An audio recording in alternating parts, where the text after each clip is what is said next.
This is Prentice Mulford, Your Forces and How to Use Them, the complete 6-volume collection. Volume 5, May 1890 to May 1891, Mental Tyranny, or How We Mesmerize Each Other. No tyranny is more widely spread and more subtle than that coming of the control of one mind over another, or others. It is often a tyranny in which the tyrant knows not that he rules, nor do those in subjection know that they are ruled.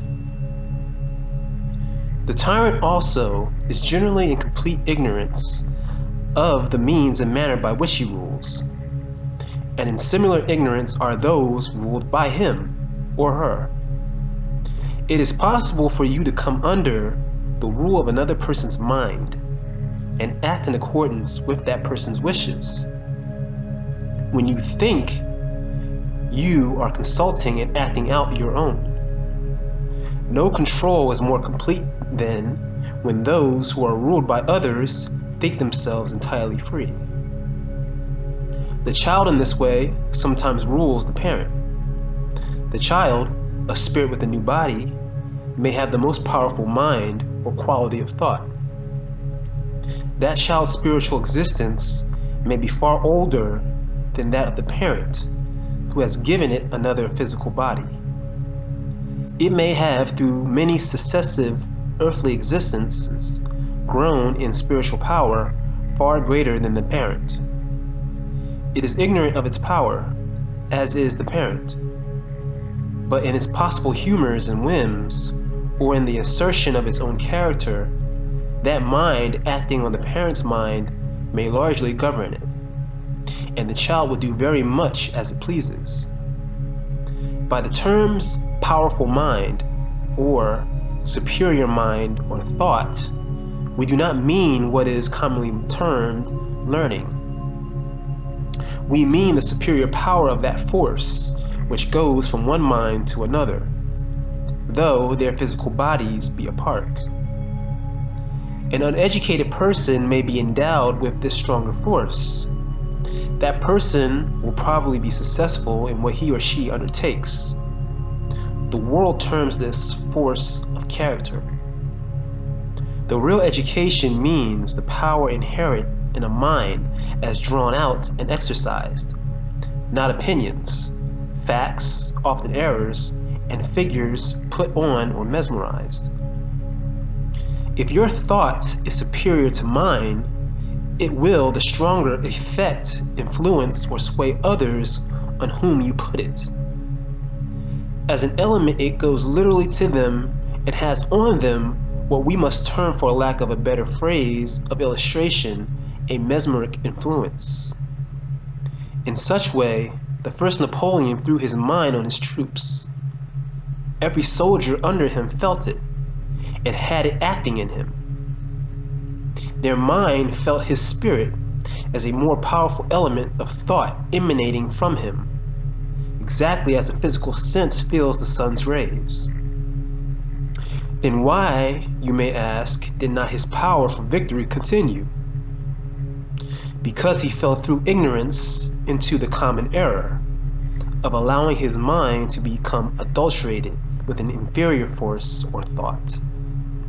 He mixed his mental gunpowder with sawdust and lessened its strength. When he deserted Josephine for an inferior woman, he absorbed the mind of that inferior woman. His thought then no longer acted on others with its old power. Josephine was Napoleon's natural mate, or complement, not by man's law, but the law of the infinite. When he received her thought and it was blended with his own, he received an actual power which worked on others separate and apart from his body, as does our thought act all the time on others apart from our bodies. By the same law, the superior element of thought put out by the mind of a great financier like Jay Gould acts in the domain of finance on other minds far and near. If you have any purpose in life, any well-defined undertaking which you are determined to achieve, it may be very injurious for you to come in very close association and sympathy with another or others who have no interest or sympathy with your purpose. You can associate with them to such an extent as is necessary for business purposes, but be careful whom you take in close companionship. If in such companionship you admit a person inferior to yourself, making such person the share of your leisure hours, depending continually on him or her for company, you are in the way of having your force or thought largely drawn from your undertaking. That other mind may to a greater or lesser extent sway and influence you to some line of action damaging to your purpose. Is there a danger to us then from our associations? Yes, and a great deal. You get from your intimate companion or companions in thought either life or death, courage or cowardice, confidence or despair, a clear mind or a muddled one. Thought as absorbed by you from others and after being so absorbed necessarily acted out and lived out is the most powerful, most subtle agency in the universe for bringing you good or ill. You need not from the foregoing suddenly withdraw yourself from any association you now have, for fear of ill to you, or as suddenly connect yourself with any other. Let your spirit do this work for you. If separation is better between you and others, the spiritual law and force, if relied upon, will bring about such separation easily, gradually and without jar or disturbance. It will by degrees interpose agencies, events, and material conditions between you and others, so that their lives and yours will gradually diverge into other channels, and yet all will be peace between you. The infinite brings events to pass by means far wiser than those of man, who so often loves to be noisy, turbulent, severe, and rough in his methods. Men absorb thought more readily from women than from their own sex. Women absorb thought more readily from men than from their own sex. Men are more easily ruled by women than by men. Women are more easily ruled by men. Women sway men through their unconscious mesmeric control. Men so swayed and governed may not know it. If you are a man bent on certain undertakings, and you find amusement in your leisure hours with a woman in little or no sympathy with your aims, and you become attached to her and find her often in your thoughts, you will thereby lose a great amount of force which would otherwise have gone to aid your project. You may find yourselves at times unaccountably discouraged and in no proper mental frame for pushing things, or you may find yourself regarding your purpose with indifference.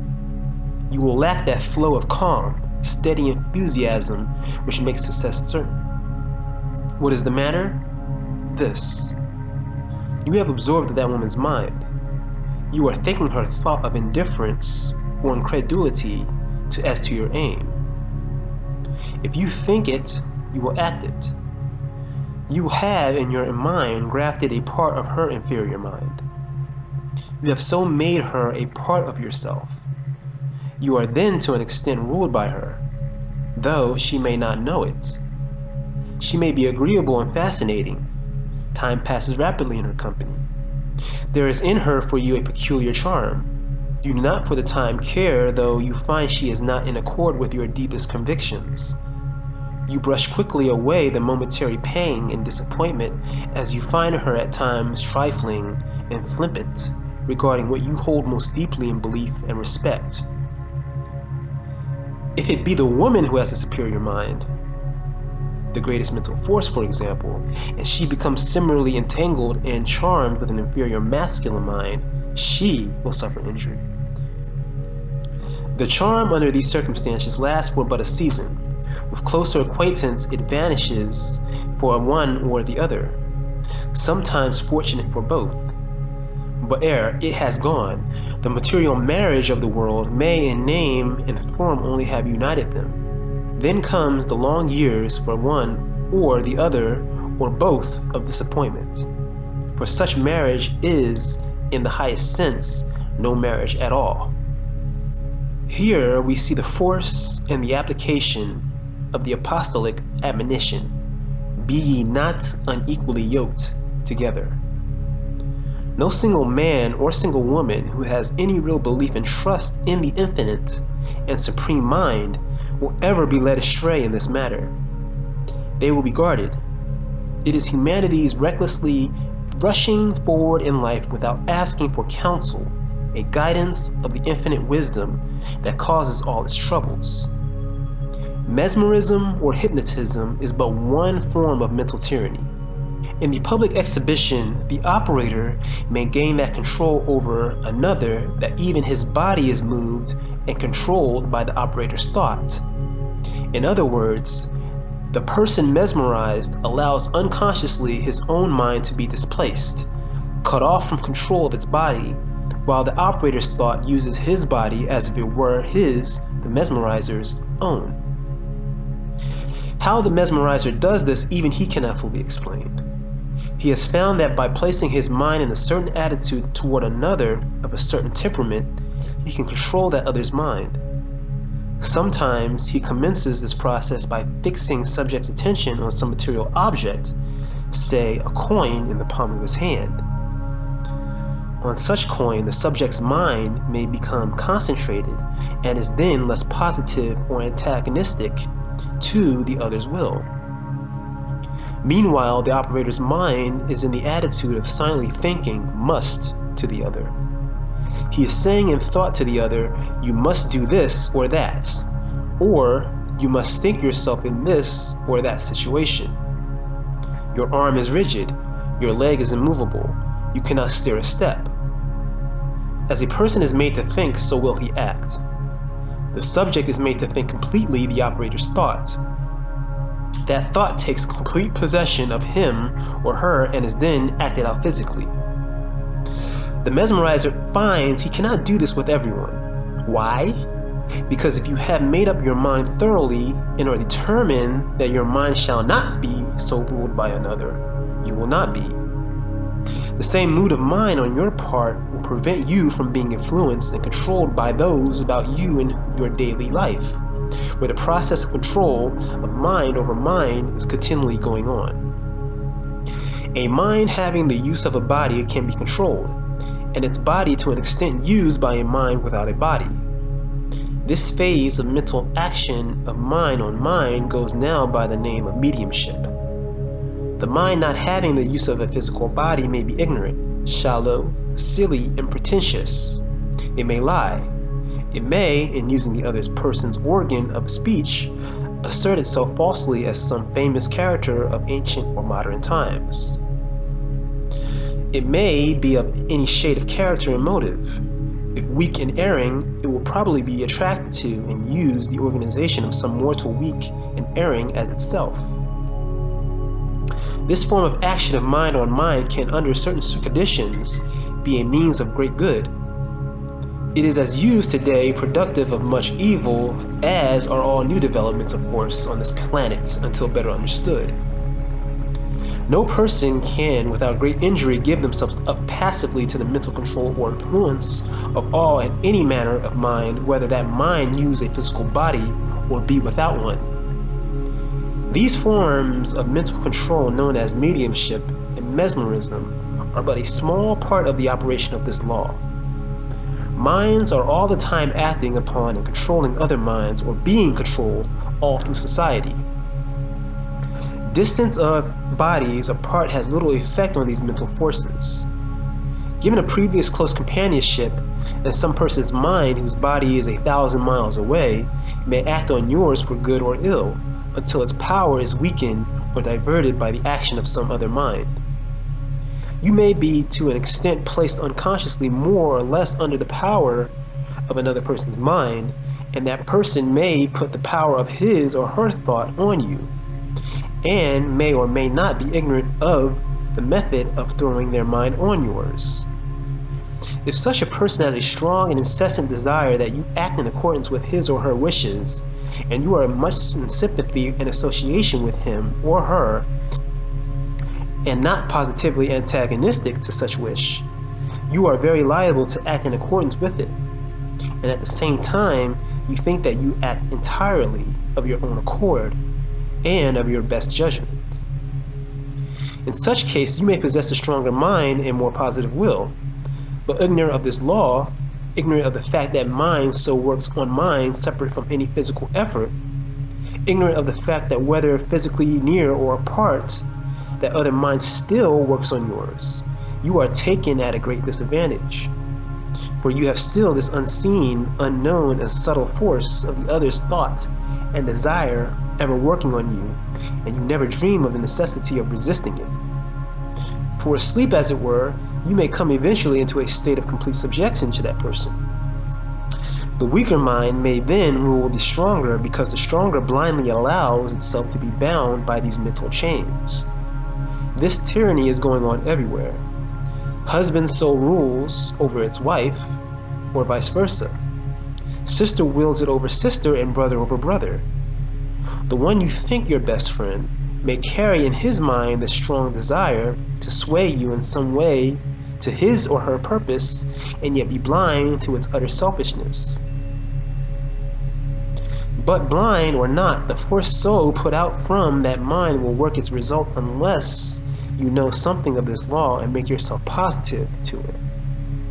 The evil for you in such case does not stop with mere subjection. As this action goes on, you will have grafted on your mind the turbulent moods of the other.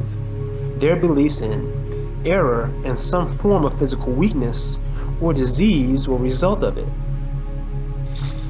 Because, as so ruled, you live in that person's current of thought, and that current is not a healthy one, you are swayed and your life turned from its proper direction, not only by the other person's mind, but by the force also of their unseen following of mind. You may in such case think your aspirations to be whims or idle notions, and to be impossible for you to realize. You may doubt your own powers when you should believe in them, because belief in a power is a demand for it, and the demand in time will bring more of it. Under such influence, you may pine and worry in a life of inaction, because of absorbing so much of another's trifling and purposeless life and thought. Your real self, is by this unconscious mesmeric process thrust aside, and an inferior life substituted for your own. You may also in such case act out the other person's moods, tempers, and whims, exactly as in the public demonstration of mesmerism the subject acts out such mood as the mesmerist may choose to throw upon him.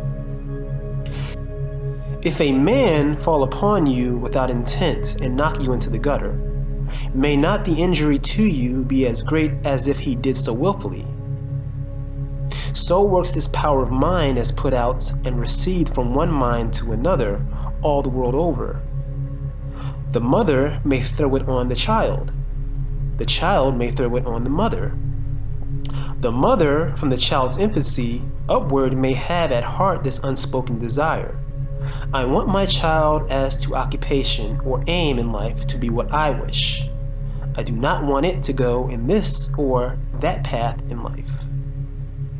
But the child's real self or spirit may be, as to inclinations and tastes, totally at variance with the mother. In its earlier years, it may outwardly act the mother's thought, having absorbed so much of it. But as it gains more experience, its own individuality may more and more assert itself. It wants to travel a different path, to live its own life, to be its own being. The mother resists, the child may rebel, and then there is open war. Or it may outwardly conform to the mother's wishes in a passive, mechanical fashion and become eventually neither one thing nor the other. If both mother and child have strong wills, the result may be the death of the child's body.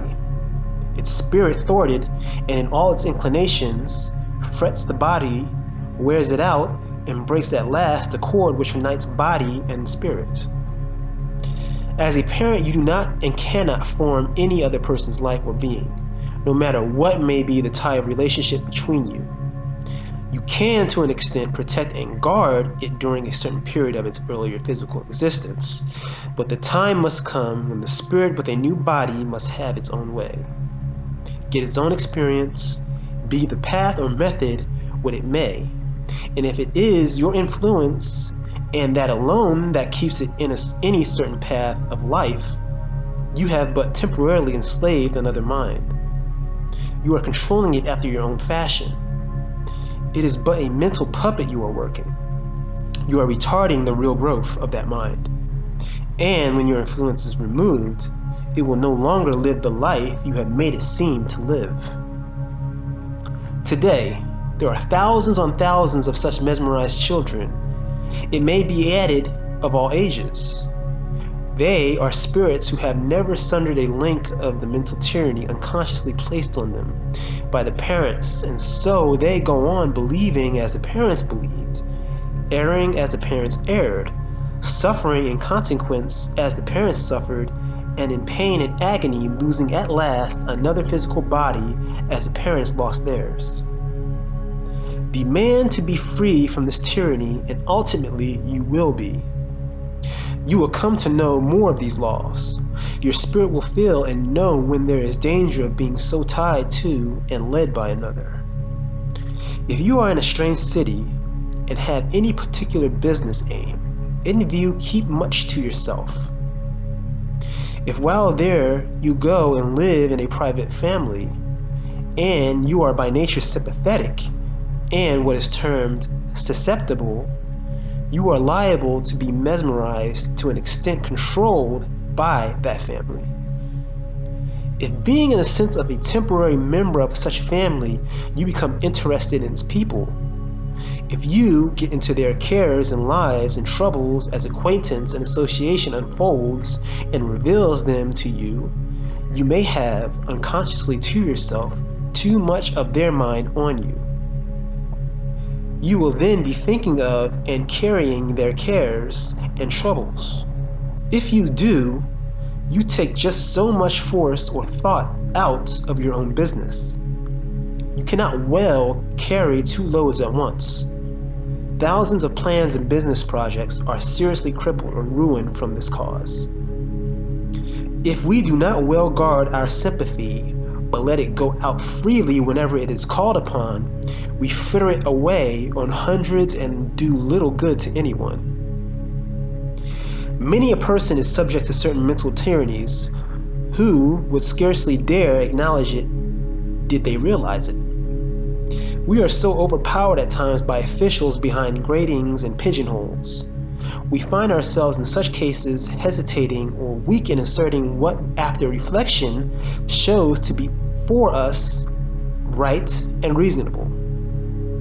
Similarly, are we afraid at times in places to ask questions for fear of showing ignorance?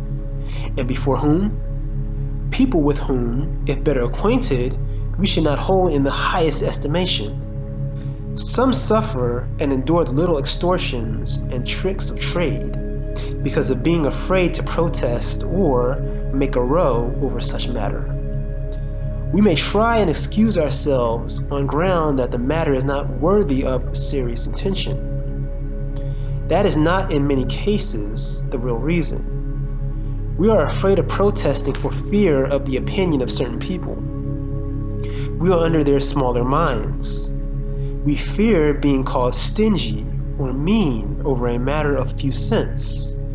But justice knows neither of large or small things in its dealings. A servant in this way may rule an entire household. So soon as the mistress fears the servant, the cook, possibly, fears to interfere with the servant, fears to assert her own authority in the kitchen, lest said the cook up and leaves, then the mistress is under the servant's mind and is dominated by it. This tyranny goes on in thousands of households. The mistress has then given way, become negative to the servant, and is, by one mesmeric method, ruled by that servant. It is not merely that one servant's mind which acts on and rules the mistress. It is also a large following of mind attendant on the servant, invisible to the physical eye, which assists in such ruling. Many a business is ruled in like manner, not by the reputed bead or master, but some employee or assistant whose usefulness has made him indispensable, and who, while seeming to serve, really governs that business. In every shop, every store, every faculty, every household, some particular mind rules, though possibly unaware itself of its power. If the reputed head has not the force to rule, some head behind it will. That business then is mesmerized by another, save the reputed head. There is, however, much more reason for our bending to this tyranny than we may imagine. The supercilious official in his office is his fortress. His room is charged and full of his dominating tyrannical thought, as well as unseen following of mind who are in accord with him, and can act on another in accord with their dominating mood. You may go to such a place, tired, exhausted, and therefore in a negative state of mind. You are in no mental condition to resist these influences. Nay, you are ignorant of their very existence and action on you, but they do act on you in such place. A mesmeric or spiritual power is there, seeking to dominate you, and you may retire, chagrined, baffled, snubbed, and browbeaten. You get indignant when by yourself. You can readily tell friends of these troubles, but there, in presence of your tyrant, you were really powerless to assert yourself, for you knew nothing possibly of the power arrayed against you. This habit of mental subjection to the minds of others becomes so fixed with some that they are slaves to everyone who assumes an air of authority with them. They are controlled even by the thought atmosphere of a place or room. They cringe before anyone in a little temporary authority. Never cringe or feel yourself abased before anyone. If you do, you draw on yourself the slavish current of fear and abject humiliation. You can admire another's talent. You may respect it. You may rightfully desire to emulate it, not borrow of it. By such desire or demand, you will draw to you such shade or quality of such talent as belongs to you. You can be and are often mesmerized and controlled by a current of thought as by an individual, or the individual who in some way discourages you may be but the channel for the conveyance of this thought to you.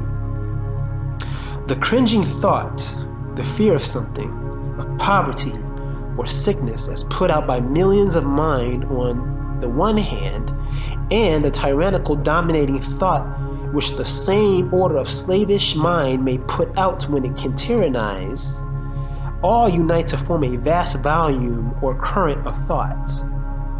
Open your mind in the least to it, and it rushes upon you like a torrent, overwhelms you, forces you for a time to see only the dark side. Only poverty, only failure, only people all about you who never will under any circumstances assist you when you show a disposition to assist yourself. All this will be very discouraging, but all these evil or immature forces are as nothing when compared with the supreme or overruling power. They cannot endure when once you begin to open your mind to that greater power. It is natural for this question to occur to some on reading the preceding. In view of the dangers of intimate association, who should be my associates? How am I to judge in choosing them? From what you say here, it looks as if to live aright was to live something like a hermit. Or are we to measure every man and woman we meet, to whom we are attracted, and still regard them with distrust for fear they may injure us? We answer first that there is the very best result coming to us through knowledge of the fact that mind influences and flows into the other mind. If we can be influenced for evil, so we can for good. There is, as we often say, and it bears oft repetition, a mind above all individual or human mind, the supreme mind, an infinite force. If through silent prayer or demand we seek to come into association and company with that infinite mind, we shall receive it. We shall be swayed and influenced by it. We might even say we shall be mesmerized or controlled by it. We can have no objection to such control when it is all for our growing happiness. When our mind becomes clearer and clearer, our body stronger, and every faculty more vigorous, keen, and alert. We need to place our association and intimacy with the infinite mind above all individual association. Then we are led by supreme wisdom to the very best individual association. Then are we by the infinite mind given judgment, keenness, and intuition which immediately tells us who is best for such association. When you put yourself in the influence and thought current of the supreme power, you cannot long be influenced, controlled, or dominated by any human mind or minds. You will grow beyond their reach. God cannot be dominated by man or anything material. Then the closer is your alliance with the Supreme, the more will you have and use of the powers and qualities of the Supreme. To be one with God or the Supreme Power takes nothing from your individuality. It increases it. The tendency with us all is to think we must work out or study out some complicated and elaborate process for our salvation. We must, according to the reason and teaching of our material minds, be ever on the lookout for dangers, snares, and pitfalls. We must be rigid in observances. We must ever be in fear and trembling over something. This is man's teaching, not God's. That power needs only an infinite trust from us, and it will do the rest.